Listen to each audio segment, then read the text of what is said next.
Mesdames et messieurs, bonjour à tous et merci de nous rejoindre pour cette émission, le Tribunal de l'actualité. C'est un rendez-vous où sont donc jugés les faits majeurs de l'actualité entre approbation et condamnation, confirmation, vérité, dénégation, parce que tout simplement, nul n'a le droit de condamner qui que ce soit ou quoi que ce soit sans un jugement conséquent. Et c'est tout un plaisir de vous retrouver pour partager notre regard critique et pluriel sur ces faits majeurs de l'actualité. Merci à tous et à toutes.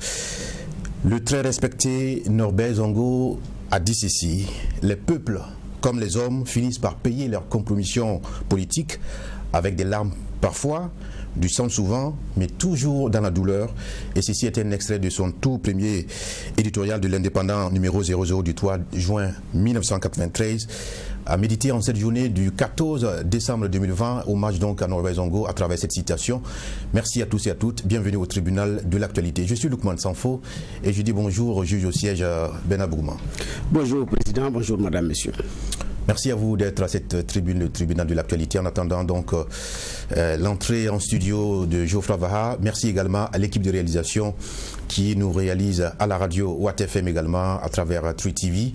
Et merci à vous qui nous faites l'amitié de nous suivre du lundi au vendredi à partir de 8h pour cette émission en direct, sans oublier les versions rediffusées. C'est à partir de 21h30 sur la télé interactive True TV également, 22h temps universel sur Watt FM. Et c'est tout un plaisir que de vous retrouver.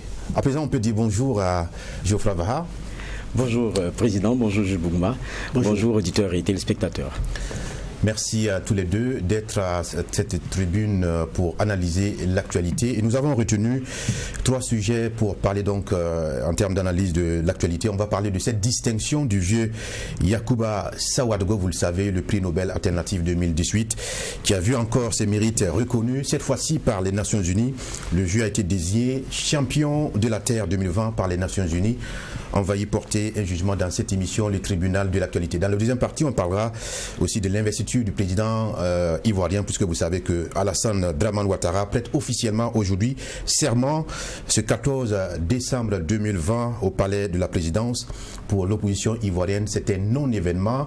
Elle ne va pas prendre part donc à cet événement. A contrario, ils sont nombreux les chefs d'État du gouvernement du continent noir qui n'entendent pas en tout cas se faire compter l'événement. On a noté la présence effective de plusieurs chefs d'État. On va y porter un jugement. Et puis dans la troisième partie de l'émission, on parlera aussi des élections, sinon de la situation sociopolitique au Ghana, où John Dramani Mahama, ancien président du Ghana, a refusé de reconnaître sa défaite à la présidentielle. Il a qualifié ses résultats de frauduleux et a menacé de recourir à toutes les mesures légales pour renverser cette injustice. On va y porter un jugement. Voici les 3 sujets que nous avons enrôlés ce matin. Juste après la virgule, les avant-propos des juges au siège.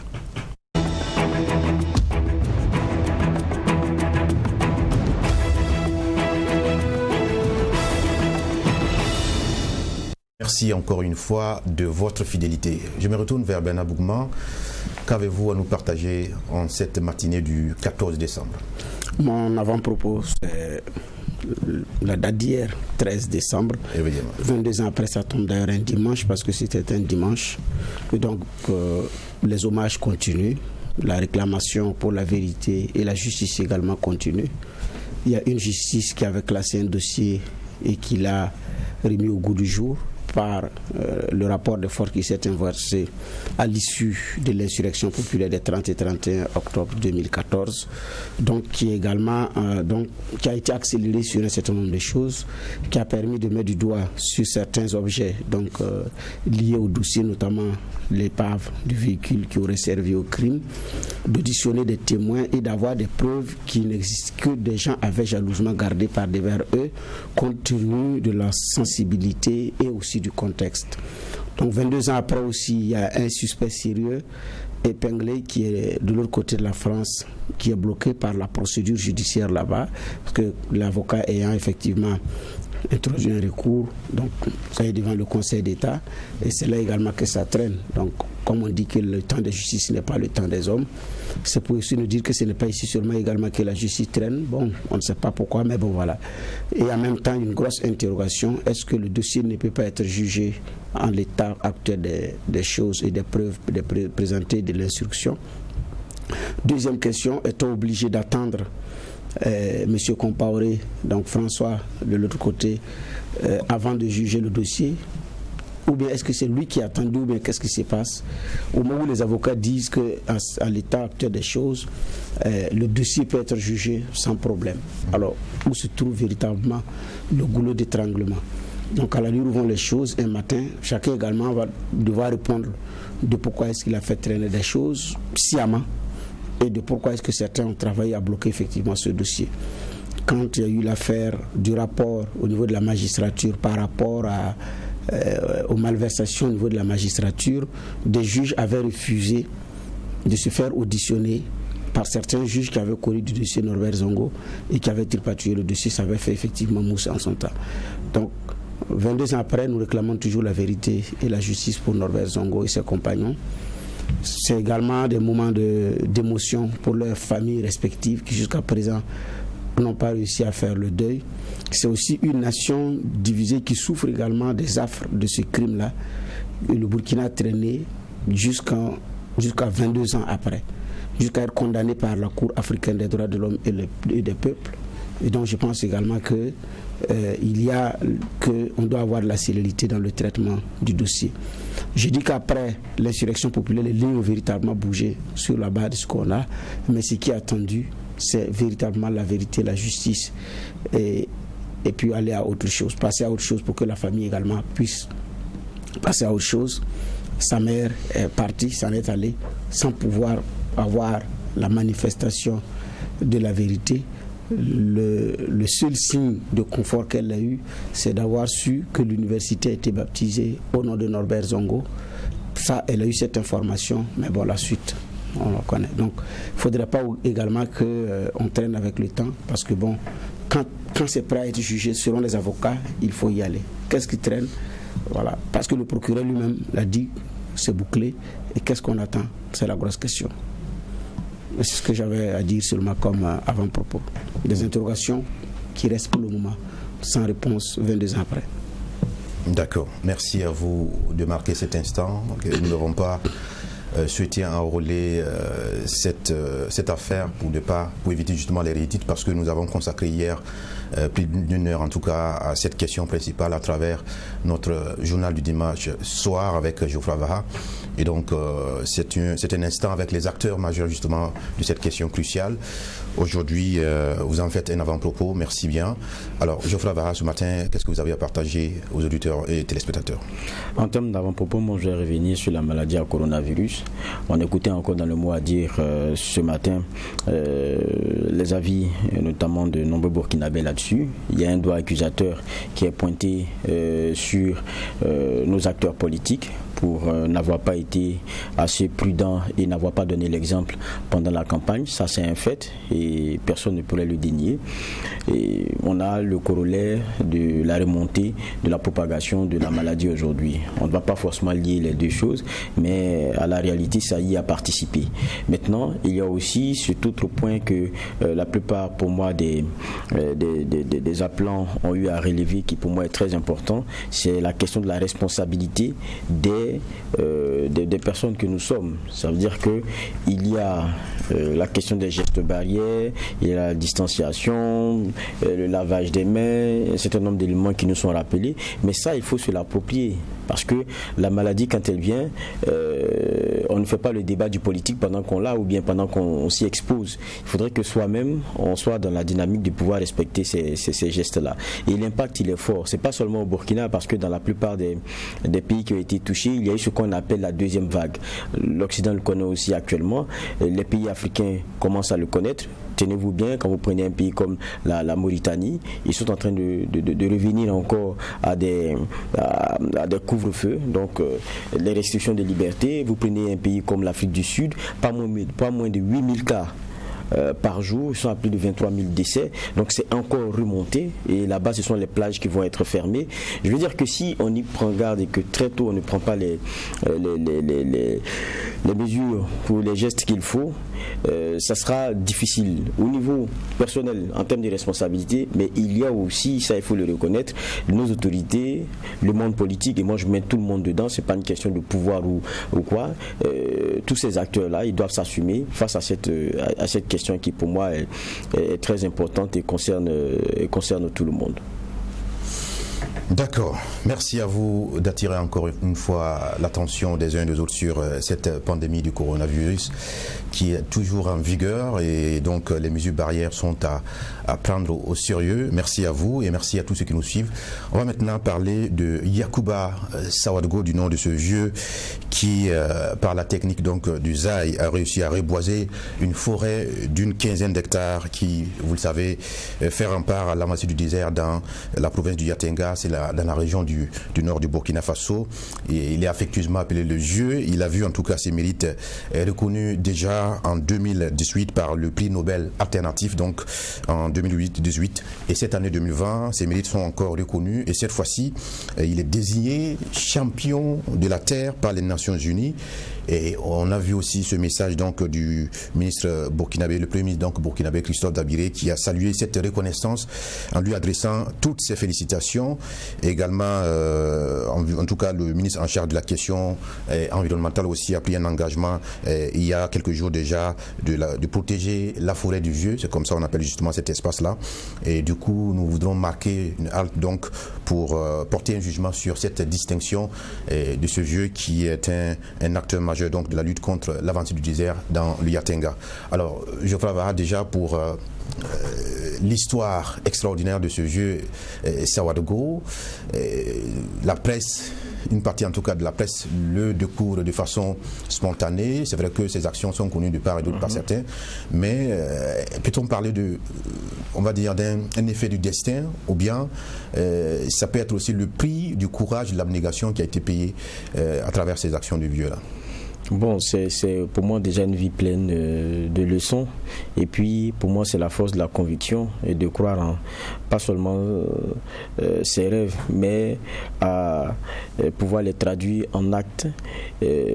Ces actes futiles, risibles au début, notamment du point de vue de ceux qui vous observent et qui sont souvent vos amis, vos proches. Je pense que c'est la leçon que le vieux nous a donnée, né en 1946, si ma mémoire est bonne, et puis c'est dans les années 1980 qu'il décide donc de reverdir ce nord-là, la région de Yatenga, et il utilise une technique qui pour lui pourrait être la plus adaptée, et au début il est l'objet de raillerie, de moquerie, on le traite de fou, mais à la vérité souvent aussi c'est ça, et pour paraphraser cette phrase, c'est que les fous c'est souvent ceux-là qui voient un peu trop tôt ce que le commun des mortels ne voit pas ici et maintenant et qui lui rend étrange et difficile à comprendre, et les esprits faciles l'élèvent ou le descendent au niveau de la folie. Je dis l'élève ou le descendre parce que la folie, quelquefois, se révèle être la qualité de celui qui a vu un peu trop loin parce que vous êtes un peu plus obtus. Et là, il a été révélé, mais il y en a aussi pour qui c'est des illuminés et puis ça devient un peu plus compliqué. Mais pour le cas du vieux, pour revenir à lui, c'est quelqu'un qui a cru qu'il pouvait quelque chose, et il y a cru, il y est allé, et puis tenez-vous bien, c'est que ça n'a pas été un long fleuve tranquille, c'est que sa forêt a connu incendie et autres éléments, mais cela ne l'a pas découragé pour autant. Il a plusieurs hectares aujourd'hui à son actif qu'il a pu reverdir, et ce qui est intéressant, il n'arrête pas les choses qu'à lui-même, qu'à sa petite personne. Il permet à ce que de jeunes, souvent des élèves, viennent dans cette forêt-là avec un peu plus de 90 comment on appelle ça, espèces différentes, venir apprendre et en fait passer un peu plus la main, on dira comme ça, ou bien passer sa passion qu'il a notamment pour la plante et puis pour reverdir ces espaces. Donc c'est pas quelque chose qu'il garde pour lui seul, il communique cette chose-là. Et ce qui est intéressant aussi dans son parcours, c'est pas quelqu'un qui bataille pour avoir des prix. Il fait sa petite chose à côté, il essaie de changer son petit monde, et puis c'est le reste qui le constate et qui se dit alors, mais regardez le courage de ce monsieur-là, il faut le lui reconnaître. C'est de ça qu'il s'agit. Et puis, anecdotique, c'est le 11 décembre qu'on lui donne ce prix qu'il vient de recevoir là, le 11 décembre dernier. C'est pendant que nous célébrons l'indépendance. Ça veut dire à plus d'un titre combien la nation devait lui être reconnaissante du travail qu'il est en train d'être mené. Moi j'ai aimé, je pense que c'est Sidoya, si ma mémoire est bonne, le titre, c'est-à-dire qu'il est bien heureux, mais il veut qu'on on puisse cultiver sa forêt. C'est dit, bon, les titres, c'est bien, le vieux il est content, mais il cherche comment il va préserver la chose qu'il a pu établir depuis fort longtemps, parce qu'il sait très bien que c'est l'objet de tiraillements de toutes parts, où des gens veulent venir cultiver à l'intérieur, où des personnes veulent venir construire. On sait comment un peu ça se passe, la question de l'accaparement des terres, alors que sa forêt, il y tient, il ne veut pas que ça parte comme ça. Et je pense que l'honneur et le meilleur que le Burkina puisse lui rendre, c'est de préserver ce qu'il a fait, préserver sa forêt. Bernard, que vous inspire cette histoire donc du vieux Sawadogo, du prix Nobel alternatif en 2018, aujourd'hui champion de la Terre. Beaucoup ont déploré le fait que ce soit encore l'international du dehors qu'on reconnaît les qualités de nos hommes tels que Yacouba Sawadogo. Non, Yacouba Sawadogo avait été décoré au Burkina avant même que ça ne fasse bout, même avant même l'insurrection populaire. Donc, le ministère était obligé de faire le récapitulatif des décorations que ce monsieur avait eues au plan local à travers les élus locaux, donc à travers la mairie, mais aussi qu'il avait été décoré bien avant. Maintenant, à l'international, c'est des grands prix, c'est des grands jurys. Pour là également, c'est un autre niveau. Donc, au niveau du Burkina, bon, en dehors des décorations décernées par l'État, de certaines organisations dans le domaine de l'environnement ou de la paysannerie, bon, et puis parfois c'est des attestations, c'est pas des grands prix qui cristallisent l'attention et ça s'arrête là. Au niveau du Burkina, quels sont d'ailleurs les grands prix ?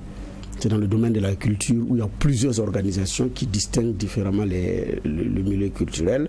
Après, il y a eu le prix Civipax qui n'a pas progressé.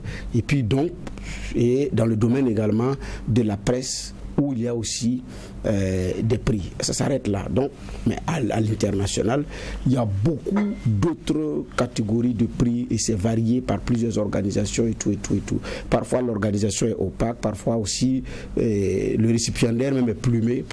C'est lui-même qui paye son prix pour venir montrer qu'il a été primé. Donc, il y a cette situation-là également. Maintenant, décorer à l'international à ce niveau, effectivement, c'est une marque de la grandeur et de la grandeur de l'homme. C'est également une reconnaissance de ce qu'il a pu faire durant ces années. Dieu seul sait ce qu'il avait dans la tête quand il initiait un tel projet. Voilà, aujourd'hui, l'humanité en parle, le monde entier en parle, c'est une fierté. C'est aussi la preuve que quand on a de la volonté, peu importe les moyens, avec des petits moyens, on peut arriver à réaliser de grandes choses. Donc pour nous qui avons eu la chance d'aller à l'école, d'étudier les questions de l'environnement, la protection des sols, on l'a appris sur papier, et comment il faut planter les arbres, est-ce qu'il faut les arroser, comment est-ce qu'il faut greffer un arbre. J'ai dit on les a appris sur le papier. Il y en a qui ont eu la chance de l'expérimenter sur des plantes réellement, il y en a qui n'ont pas eu cette chance. Et donc, mais finalement, ne font rien. Donc, certains sont allés dans des écoles de formation environnementale, de protection de l'environnement et tout, mais sont revenus s'asseoir avec le diplôme en attendant un emploi dans ce domaine-là pour avancer. Donc, lui, il n'a pas eu la chance de faire tout ça, mais ça donne des leçons, ça fait pâlir. Donc, il y a une volonté manifeste qui est là. Et je dis bien, comme l'a si bien dit Geoffroy, la meilleure façon de rendre hommage au vieux Yacouba et à ses fils, c'est de faire en sorte que la forêt soit protégée, pour que ça serve d'exemple, pour que les uns et les autres se disent que sous nos contrées, les investissements ne sont pas vains et ces genres d'investissements sont encouragés. Parce qu'en même temps, si la forêt part, c'est un découragement total. Non seulement pour Yacouba, mais c'est un bel exemple qui part à l'eau. Et ça peut également refroidir les ardeurs de certains. Mais il a créé des émules et tout. Donc je pense qu'on gagnera à y aller. Et pour terminer, j'avais demandé, pendant la forêt de Koua, nous avions reçu quelqu'un dans le domaine de l'environnement. Je lui avais posé la question, est-ce qu'un individu peut créer une forêt classée, c'est-à-dire une forêt et puis la faire protéger, ou bien c'est au niveau collectivité, ou bien c'est au niveau État? Il a dit non. Un individu peut le faire, il y a des conditions à respecter. Donc il faut aider le vieux Yacouba à en faire également une forêt classée, du moins d'ailleurs où on n'en a pas. Donc je pense que le ministère a pris l'engagement, ce n'est pas la première fois que le ministère prend cet engagement, mais jusqu'à présent, c'est des engagements qui sont toujours pris, mais ça fait depuis beaucoup d'années que ça traîne, ces engagements qui sont pris de protéger. Quand il a été fait prix alternatif, prix Nobel alternatif, le même son de cloche est sorti. L'ONU vient de reconnaître, le même son de cloche sort. La procédure prend combien de temps? C'est combien de papiers à rédiger? C'est à quelle porte il faut frapper pour que ça puisse être réglé? J'ai dit ça va être la meilleure distinction que le vieux Yacouba saura, que même s'il quitte le monde des vivants aujourd'hui, son œuvre est préservée pour perpétuer une histoire. Oui, mais au-delà des différents appels, des nombreux appels donc à la protection de la forêt du vieux Yacouba, est-ce que vous avez l'impression que la question de la protection de l'environnement ou les questions environnementales sont au cœur même des intérêts au niveau du Burkina Faso? Parce que quand on regarde ailleurs, il y a bien de partis politiques qui sont en tout cas portés sur les fonds baptismaux pour défendre les questions environnementales. Il y a des débats au niveau national et international. Est-ce qu'au Burkina Faso, vous avez ce sentiment-là qu'on en fait véritablement une préoccupation? C'est vrai qu'on a un ministère chargé de ces questions-là, mais la plupart des activités, c'est de façon sporadique qu'on s'y intéresse véritablement. Quel est votre regard sur ces aspects-là? Bon, moi je pense aussi que l'épisode de la forêt de Kwa a achevé aussi de nous faire comprendre qu'il y a un intérêt, notamment pour la chose de l'environnement. Pas seulement sur le débat politique, parce qu'on a eu aussi un genre de récupération, il faut le dire aussi de façon très nette, du politique sur cette question-là. Mais il y a eu la cristallisation de l'attention de toute la communauté burkinabé, à savoir est-ce qu'il faut couper des arbres pour venir construire un hôpital, fut-il appelé de tous les vœux par les populations, mais est-ce qu'un autre espace ne soulagerait pas l'environnement d'un manque d'un manque à gagner? Et je pense que le débat mené a permis une pression, non seulement sur une Assemblée nationale, mais sur des autorités aussi. Et pour finir, on a vu la décision et ce que ça a donné, où chacune des parties, y compris celle chinoise, était obligée de s'expliquer plus ou moins sur son intérêt à construire ici ou là, sachant que pour lui, rien ne change. Bon, je pense que ça a démontré au moins que le Burkinabé, il est très averti des questions, et puis il y a une préoccupation, quoi qu'on dise. Maintenant, quand on parle d'environnement, le problème c'est que ça ne concerne pas seulement que la question de la préservation d'une forêt, il y a une question de préservation de notre environnement de façon générale. Et cela va avec des comportements dans notre vie de tous les jours. Et en la matière, le Burkinabé n'est pas forcément le bon exemple. Il n'y a qu'à voyager un peu pour comprendre que, je ne dirais pas que nous sommes une poubelle à ciel ouvert, mais nous transformons notre environnement en un environnement pas vraiment intéressant et nous pouvons mieux. Ça, moi je dis toujours, il faut copier les meilleurs exemples. Il y en a aussi des lieux, des capitales où vous allez dire que non, Ouagadougou c'est encore meilleur. Mais je pense qu'il faut copier les bons exemples. On a souvent des poubelles. Le monsieur qui a fini de lancer son poste sur la forêt de Kwa, il finit de manger son pain ou quoi, le sachet qu'il sait non biodégradable, il y a longtemps qu'il l'a jeté par-dessus l'épaule gauche. Et puis il a avancé. Ça, c'est pas des comportements à avoir. Il plaide pour la forêt, mais il fait des actes. Voilà. Et puis vous savez, quelquefois, nous on a des périodes sèches. Vous regardez sur des arbres, vous voyez plein de sachets. Parce qu'il pour peu qu'il y ait du vent, quand ça remonte, vous les retrouvez dans les branches ou bien là où il y a des fleurs, vous les verrez un peu partout. Mais ça, on n'a pas de plantation de sachets. C'est les mauvais comportements qui nous reviennent à la figure et puis qui donnent ce paysage-là qu'on a. Et je crois qu'en la matière, on a beaucoup d'efforts encore à faire. Mais moi, pour revenir sur la question, par exemple, du vieux, parce que tout à l'heure, lorsque Bernard parlait, je voulais un peu réagir. Je pense que l'engagement aussi que nos autorités ont devrait transparaître, pour moi, dans des actes forts. Bernard le rappelait, c'est pas aujourd'hui que le mérite du vieux lui est reconnu, notamment pour la forêt qu'il a créée dans le Yatenga. Maintenant, à la réalité, comment ça se fait que même après la distinction encore du 11 décembre dernier au niveau international, lorsque Sidoya le rencontre, regardez ce qu'il dit encore: des personnes viennent détruire ma forêt et je reste impuissant. J'ai même informé les agents forestiers et ceux-ci sont juste venus faire le constat. Si rien n'est fait, la forêt sera détruite.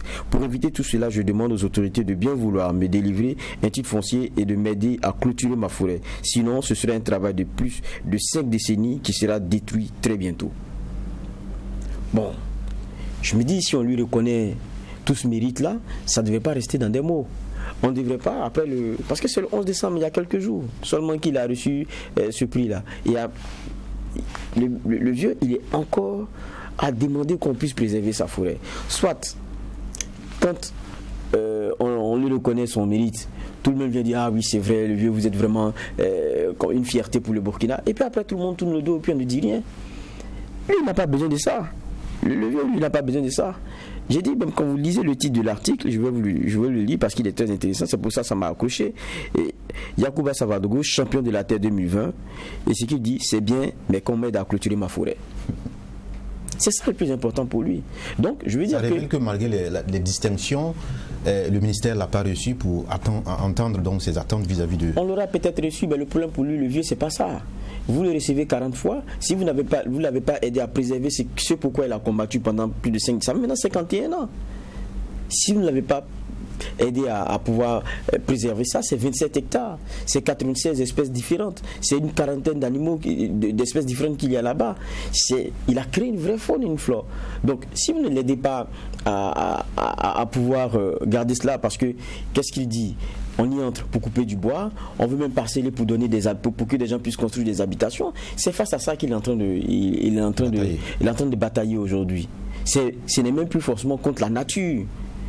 Je dis dame nature avec l'avancement du désert. Mais on sait que le désert souvent même c'est le comportement de l'homme. Mais là maintenant c'est l'acharnement dans l'accaparement d'une terre et puis de biens.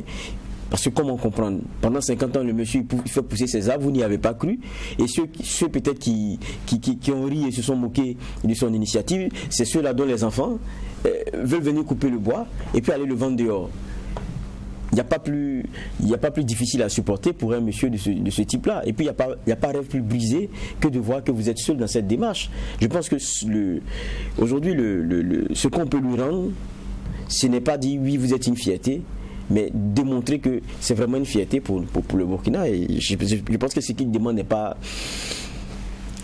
Bon. Mais à travers le message du Premier ministre, on a compris que le président du Faso en fait un engagement personnel. Véritablement, on peut s'attendre à ce que ces questions-là soient résolues. En fait, on ne devrait même pas être à ce stade-là sans que ce problème ne soit réglé. Parce qu'il date.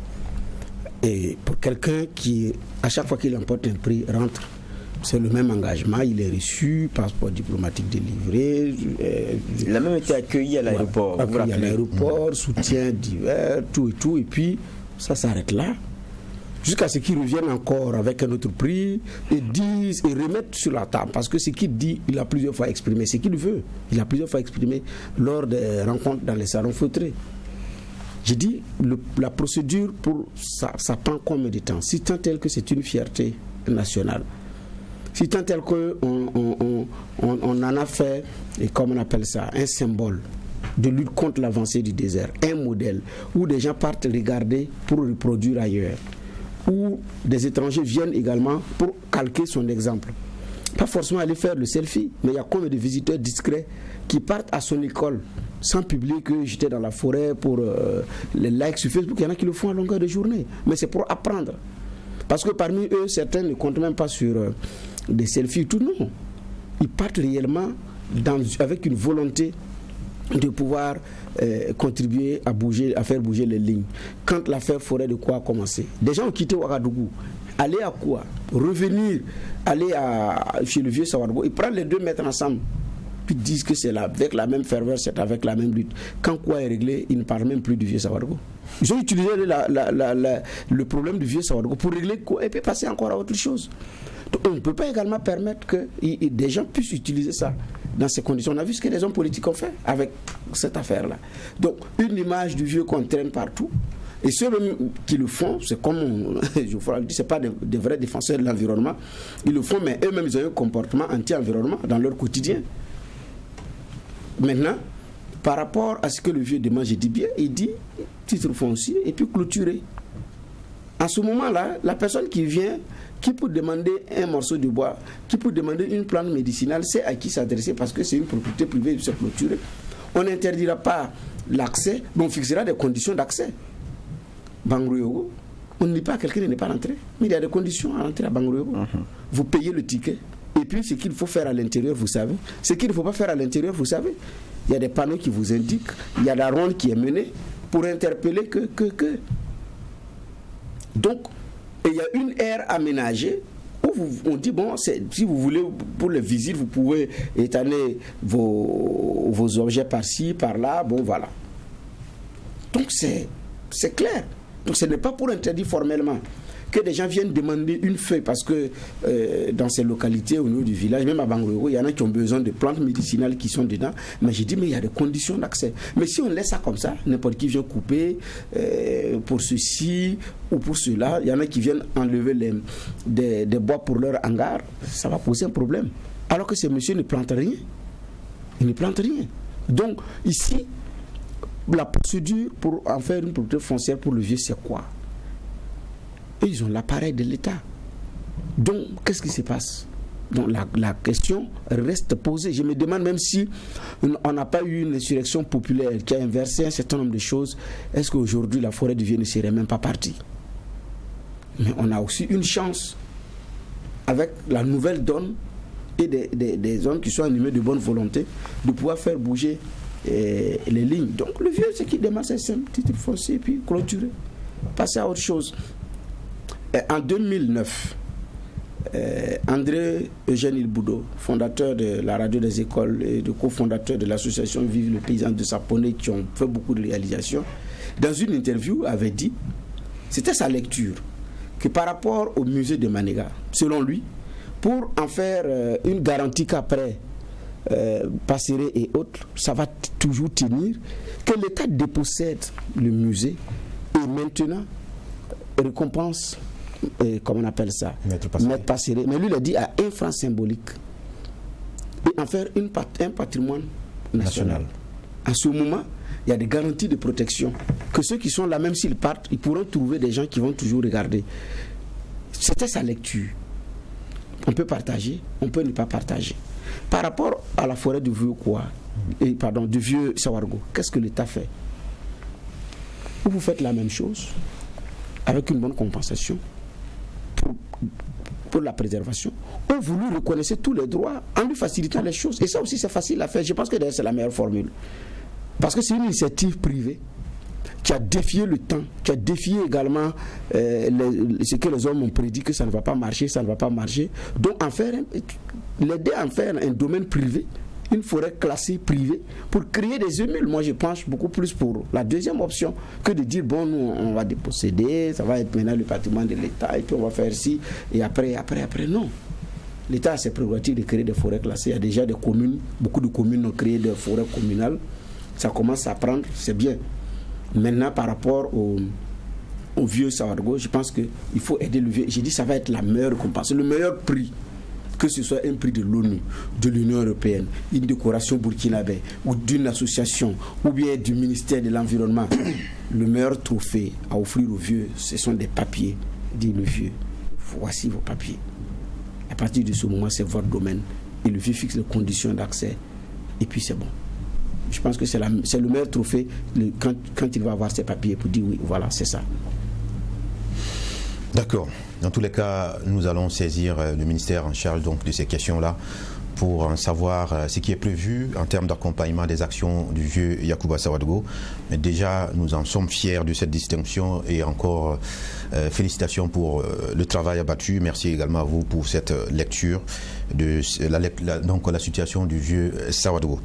Alors, on va parler politique à présent, on parlera aussi de diplomatie puisque c'est l'investiture du président élu de la Côte d'Ivoire, Alassane Dramane Ouattara, qui prête officiellement serment aujourd'hui 14 décembre 2020 au palais de la présidence de Côte d'Ivoire. Et on a pu voir en tout cas des sorties de certains cadres de l'opposition ivoirienne qui disent ne pas être intéressés. Pour eux, c'est un non-événement, cette investiture.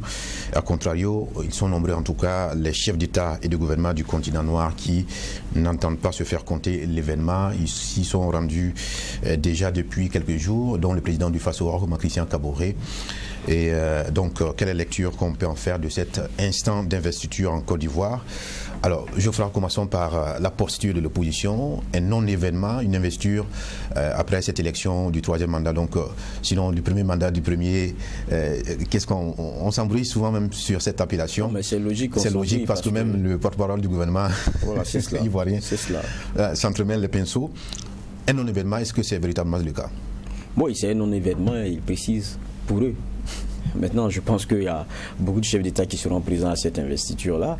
Il y a les Ivoiriens qui ont voté pour Alassane qui suivront cela, même ceux qui n'ont pas voté pour lui, mais qui restent républicains, qui se disent que bon, le vin est tiré, il faut le boire. Ils ont refusé d'aller à des élections. Ils ont tenté un coup qui n'a pas marché, mais bon, qu'à cela ne tienne, il y a une nation qui doit continuer. Maintenant, évidemment, avec peut-être les incompréhensions des uns, les insatisfactions des autres, mais avec le dénominateur commun, qu'il soit important que la Côte d'Ivoire ne retombe pas dans certaines turpitudes. Bon, pour moi, c'est qu'on est à un stade où le vin il est tiré. Et il y a une opposition qui doit commencer à songer à 2025 et voir comment avoir une offre d'abord de personnes qui soient différentes. Je pense que c'est la leçon aussi qu'ils devraient tirer de leur échec. C'est d'avoir joué le va-tout sur des visages qui ne rassemblent plus forcément.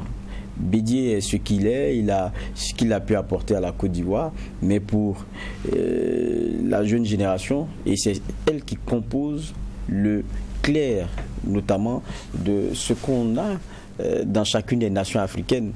La plupart des jeunes, c'est les moins de 35 ans. Parce que quand vous allez prendre la frange 18 à 35 ou 18 à 40 ans, vous verrez que c'est la frange la plus énorme. Donc ceux-là, ils n'ont que des anciens clivages et puis ils ne sont pas ils ne rentrent pas dans la même danse que vous. Ils sont fouettés de façon directe par le chômage, par d'autres questions, et ils se réveillent le matin, ce n'est plus aller écouter qui a dit quoi, c'est aller se chercher à voir comment je vais mettre quelque chose dans mon assiette et puis qu'est-ce que je fais pour ma famille. C'est un peu ces questions-là qui les attirent aujourd'hui. Et vous l'aurez remarqué, même dans sa résistance, l'opposition n'a pas pu mobiliser comme dans les années passées. Ça veut dire qu'il y a une leçon aussi qui a été tirée des turpitudes anciennes. Donc pour moi, il y a une opposition qui doit savoir tirer les leçons de ce qui s'est passé. Mais je pense aussi que le revirement ne se fait pas de façon aussi sec, de sorte à ce que vous soyez un peu la personne couverte de honte. Donc il faut un genre de comment dire cela. Il faut aller tout doucement.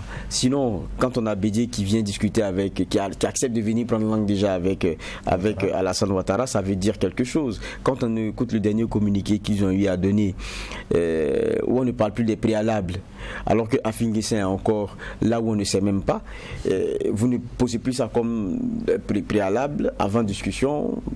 Bon, on sent que vous êtes en train de mettre un peu d'eau dans votre vin. Donc ça veut dire clairement que pour ce qui est de ces élections-là, et puisque vous parlez des élections futures sur lesquelles il faut travailler pour ce qui est du point de vue de la Constitution ou des institutions, apporter des changements, ça veut dire que vous parlant de cette opposition, vous vous portez vers l'avant. Donc ce qui est passé, je ne dirais pas que c'est dépassé, mais c'est acté.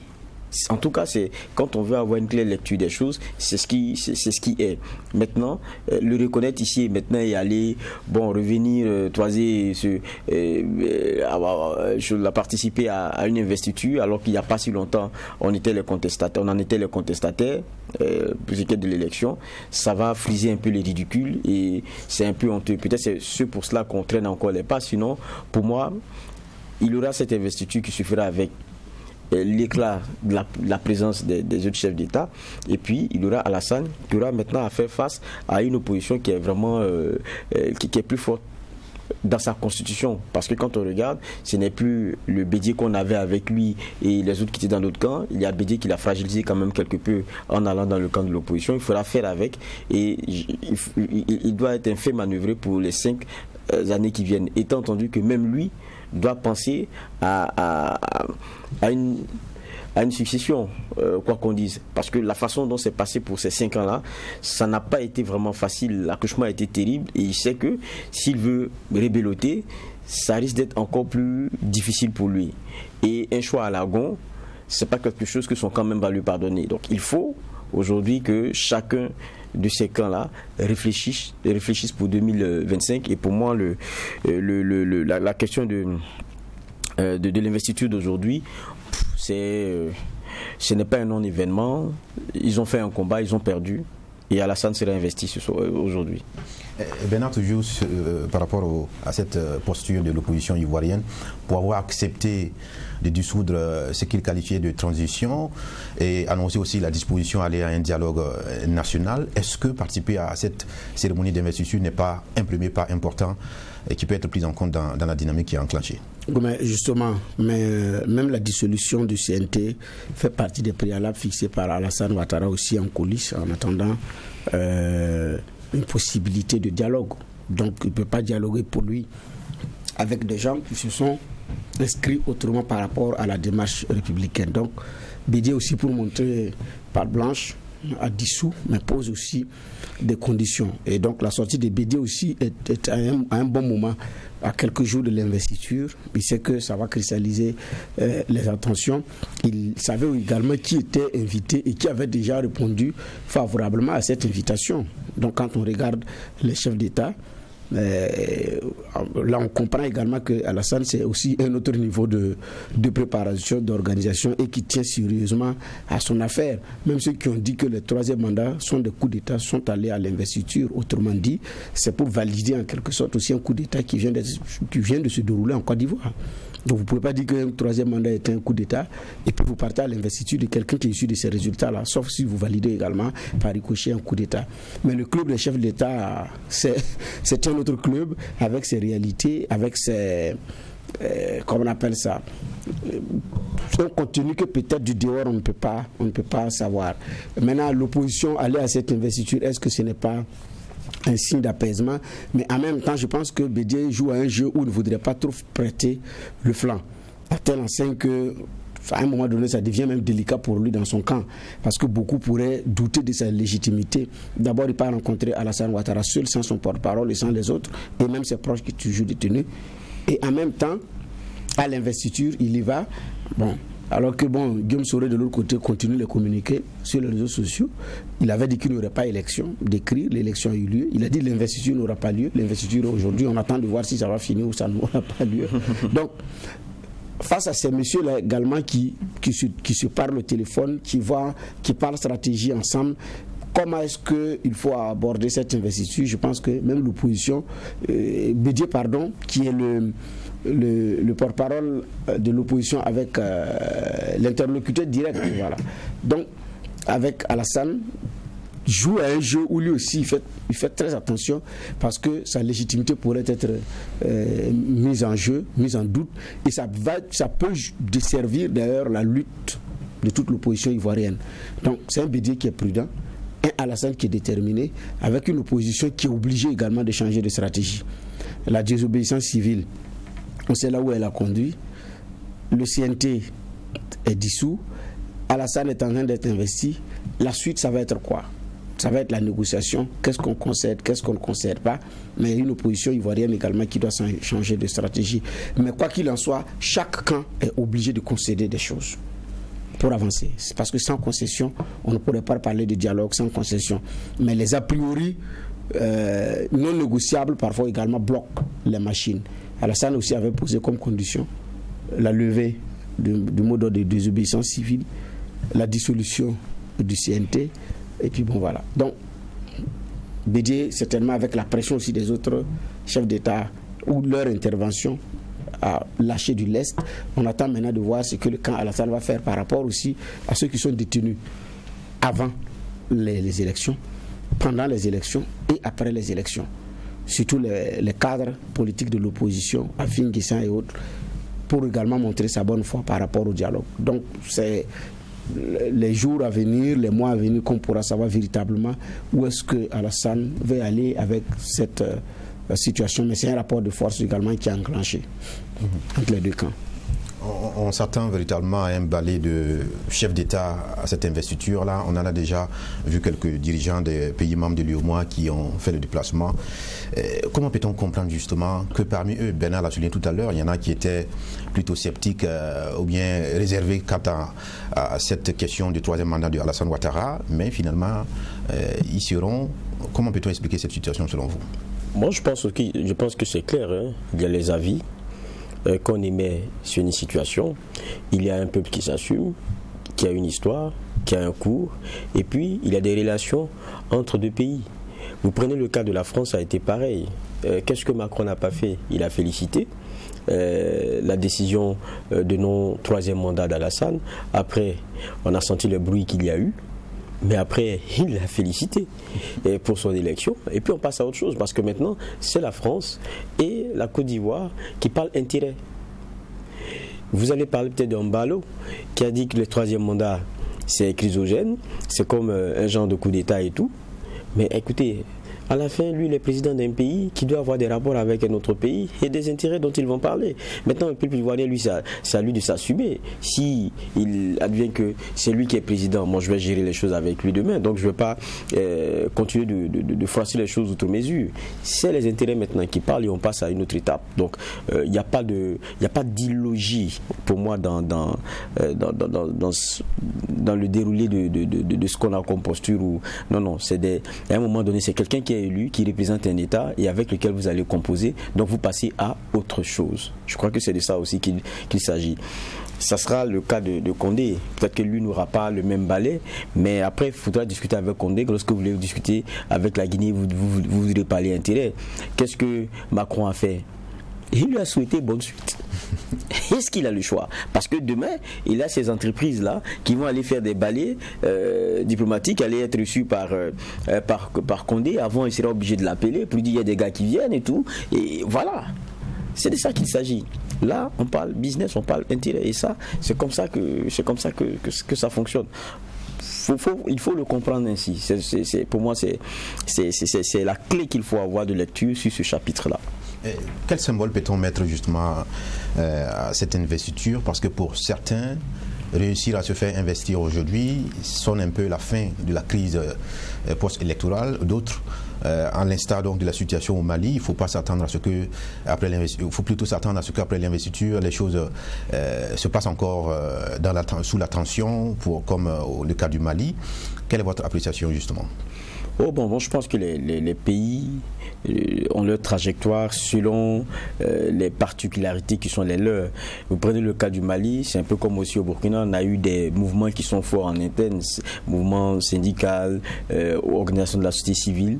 Quand vous prenez le cas de la Côte d'Ivoire, quand vous parlez des syndicats et de mouvements, ce qui vous vient en tête premièrement, c'est la FECI. Et la FECI, c'est on va dire le premier mouvement que Alassane, dès qu'il est arrivé, s'est arrangé en tout cas à bien casser. Moi, j'ai discuté avec Assis en son temps.